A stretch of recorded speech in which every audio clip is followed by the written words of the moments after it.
on what you think I'm about to do to you. No. Well, The Hill is very guilty of this. In fact, I have it here. It's this headline. Just before we sat down, I nearly threw you out because there's this headline here. You it objected says, to be... Milo Yiannopoulos' alt-right event in Berkeley. And I imagine, well, how many times do I have to... I mean, the chapter 2 of my book is called Why the Alt-Right Hates Me. And the New York Times, in its bestseller list, which I was on for 5 weeks, said alt-right provocateur. I mean, like, nobody even opened the book, you know? And we've written to The Hill 10 times. We've written to your editors 10 times to ask why you describe me as something that you used as synonymous with neo-Nazi. It doesn't have. Well, it's on your tweet. It's on your tweet. Look, it's exactly what I mean. There's no point lying about it. It's right here. It's right here on Twitter. Milo Yiannopoulos' alt-right event. Yeah. I mean, it's just a lie. It's a lie, and it's designed to suggest that I am, I am or have some sympathy with white nationalists or white supremacists. It's fucking disgusting. Yeah. So yeah, that's why I was asking you about it. I just wanted you to clarify, if you could articulate that, because I do think that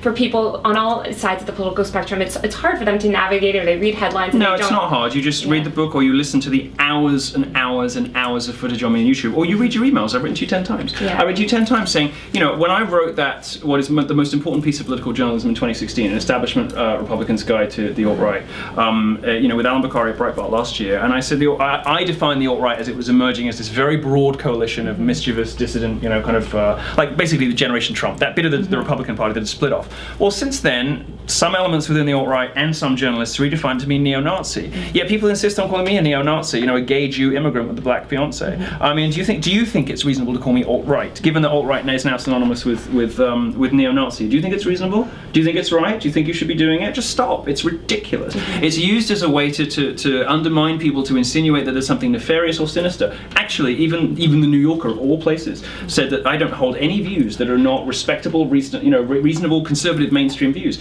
I'm just more provocative with it. You see, one of the things that people do is they'll say extreme about conservatives as a way to kind of imply there's something nefarious or dangerous. She gets it too. Well, actually, what extreme means is a leftist thinks you're dangerous. What extreme means is a leftist thinks that you're effective, and therefore they must marginalize you, call you like a nutty fringe, whatever. I mean, she's had that from Bloomberg, unacceptable. All this kind of stuff is crazy, and it's designed to drive us out of the mainstream. Well, you can't anymore. Donald Trump's in the White House, I almost didn't do this interview because I'm so mad with you, because you emailed to us 10. Frustration. No, I'm just saying. I mean, if you're watching this because you're a Hill reader, just stop reading The Hill until they start telling the truth about people, because this is just a lie. It's unacceptable. So Milo, can you tell me about like some of the stuff you have planned going forward? I know. Log off the live stream. They don't deserve me.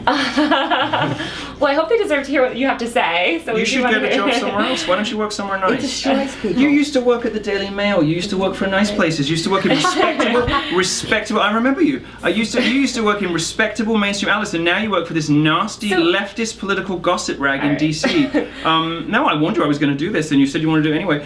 No. It's so unacceptable. Well, I think it's a frustration that a lot of people share with just being misinterpreted by the media, and so stop doing it, and then you can ask us about interesting things. You can ask it. Look, we want to go on college campuses, and we want to talk. We touched on this earlier. We want to talk about art, about music, about literature, about philosophy. We want to talk about how positive visions of how the world ought to be structured. We want to talk about all kinds of really interesting stuff. I want to talk about my new tour that's coming up. I'm going to be talking about snobbery and class structure in America. All this kind of really interesting stuff. Every time I'm ever interviewed in public, it's all about, why can't he speak in public, and me defending myself against bogus charges from the media. And The Hill is one of the worst offenders. So 10 times I've got 10 emails that we have sent from publicists, and even from my lawyers too. 10 times I've got them all here. I'll post them on Facebook after this.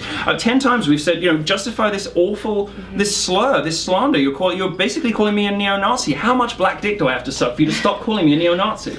So that I can totally understand your frustration here. So just to sort of change course, although I can understand. I've said my piece. I can feel your frustration, and I'm sympathetic to it.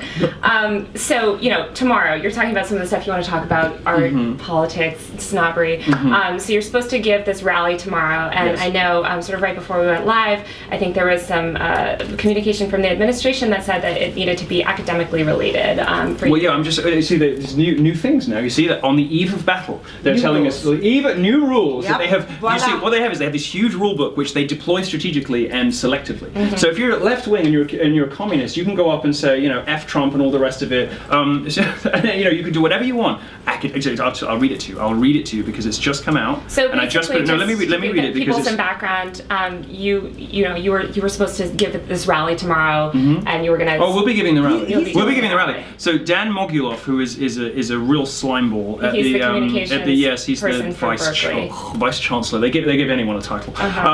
Asked about Yiannopoulos' claim that he and others will give speeches on Sproul Plaza, Mogulov said that speakers not invited by a student group would need to comply with guidelines for outward or campus events. Guidelines. These include a requirement that the events be, quote, academically driven, unquote. Yiannopoulos' plans, Mogulov said, would not meet that statement. Well, you know what, Dan? Fuck you. I'll just stand up and read a textbook if I have to. I will take a sociology textbook and I will read it from beginning to end. And you cannot tell me that that is not academically driven. And every other bullshit, garbage sort of piece of nonsense that you throw up, I'll beat that too. So you do plan to have a rally. Of course, it's going to be wonderful. We're all going to be looking fabulous, and we're going to have fun. It's going to be Mike Cernovich is going to be there. You're going to be there. Me, Lauren Southern, Sabo, Lisa De Pasquale, a bunch of other people. Ariana Rollins, who's one of the greatest young conservative student activists in the country. She's the she has an important announcement actually coming up about a new idea she has for a resource for college Republicans who are suffering under the intransigence of their administration. So we're going to be talking about that too.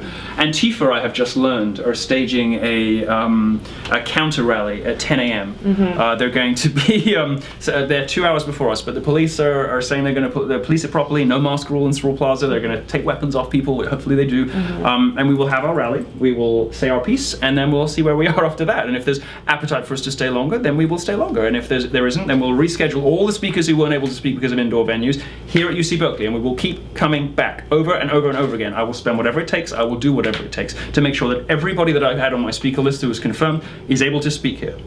All right. And I also want to give Anne the Mario Savio Award for free speech.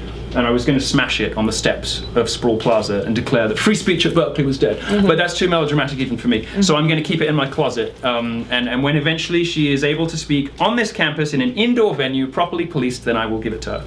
All right. Well, thank you so much. Thanks for chatting with us. Thanks everyone Thank for you. watching.